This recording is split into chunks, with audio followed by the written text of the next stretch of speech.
Welcome back to the morning show here on Arise News. I'm Sundra Abiola. And I am Ohaukwu.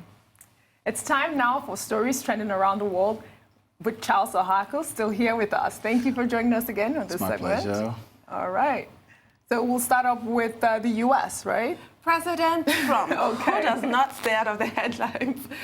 He has made no secret of his contempt for reporters, whom he calls fake news and enemy of the American people. He's also had unkind things to say about women and people who are African American. Abby Phillip, a CNN reporter and former Washington Post journalist, drew Trump's wrath when she asked whether he hoped Matthew G. Whitaker, Trump's appointee as acting Attorney General, would rein in Special Counsel Robert S. Mueller III's probe of Trump's presidential campaign. Trump snapped, calling her question stupid. He didn't answer the allegedly stupid question, but he did pour contempt on Phillip. Let's take a look. The USMCA. Do you expect Matt Whitaker to be involved in the Russia probe? Do you want him to... It's up to him. Do you want him to rein in Robert Mueller? What a stupid question that is. What a stupid question. But I watch you a lot. You ask a lot of stupid questions. Can he be diplomatic sometimes? Apparently not. What's going on with this guy? It's like just everyday news of just something awkward. I mean, people are like, reports are actually accusing him right now of not just the fact that he's attacking journalists, but black female journalists, because obviously Abby is African American. Yeah, and they just come up with different things to accuse him, and he just wouldn't stay off the news. Donald Trump is a loose cannon. He keeps ramping up this war against the media. He's made no pretense about his contempt for the media. He calls them fake news.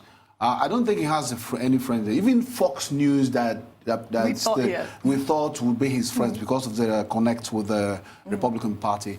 I think he also holds them in big contempt right now. Most people want to snuggle up to news. Most people want to quote journalists, want to quote news people, in order to gain some prominence and all of that. He doesn't need all of that. No, he doesn't. He's already a brand. He's already a global brand and all. So he believes they can practically get away with anything. And he also has something to hide. In order to discredit the media and all the information that's going to come out of this Mueller probe, you have to be proactive and start to accuse them preemptively Put of some lying. doubts into their That minds. is the game plan. So he throws little treats to his base. Yeah. Let me just embarrass a black woman for fun. Yeah.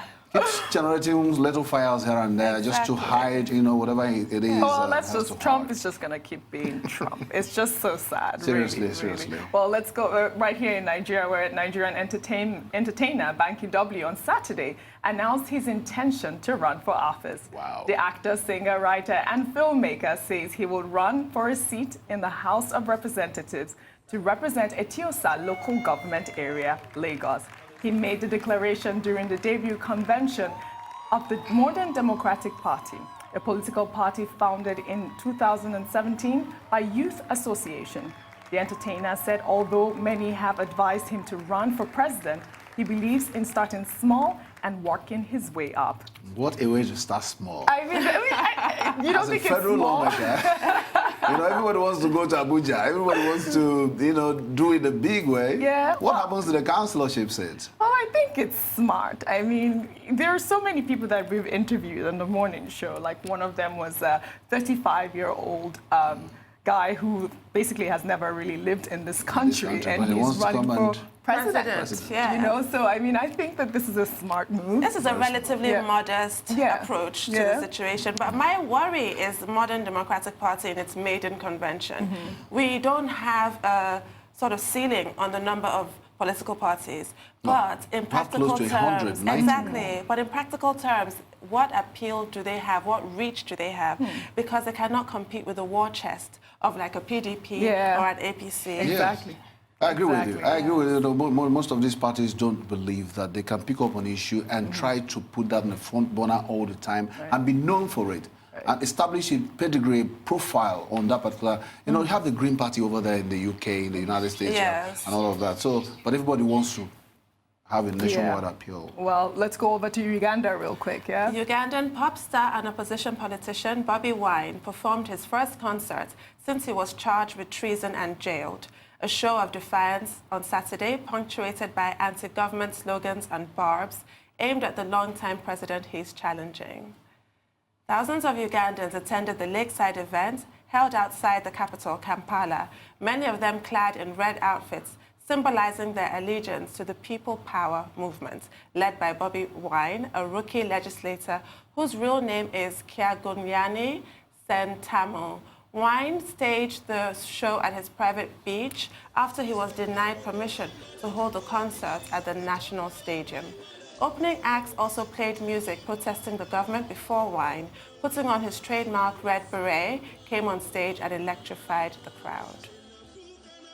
All right, very nice, very nice. This is the first time he's concert. I mean, he's been, you know, up in stage lately, challenging the government, and I mean, obviously, he's won the people, and hopefully that concert he keeps attracting, you know, he keeps generating momentum as we go along, and you know, before you know it, it's going to be a big movement that would ease out the man that wants to run for how many?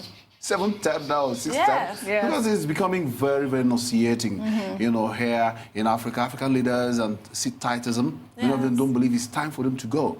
A couple of weeks, 2 weeks ago, the man in Cameroon was sworn in for his 7th time, and he's 85 now. And he'll be 92 if he's alive as at the time he completes another thing. He'll be 92. So, you know, Bobby Wine, we wish him all the best. If he can do it, if it's something that he can do, you know, we believe that Africa should be moving in the direction of the rest of the world. You have and France. we need more involvement like by people like Bobby Wine. He's a unique character in there. Well, thank you so much, Chris, for joining us on this segment. It was a pleasure to have you. Thank you so much. Well, this brings us to the end of the morning show today. Thank you for watching. I am OG Akpe. And I'm Tundra Abiola. From our entire team here in Lagos, Nigeria, enjoy the rest of your morning and, of course, the rest of your day. Goodbye. Goodbye.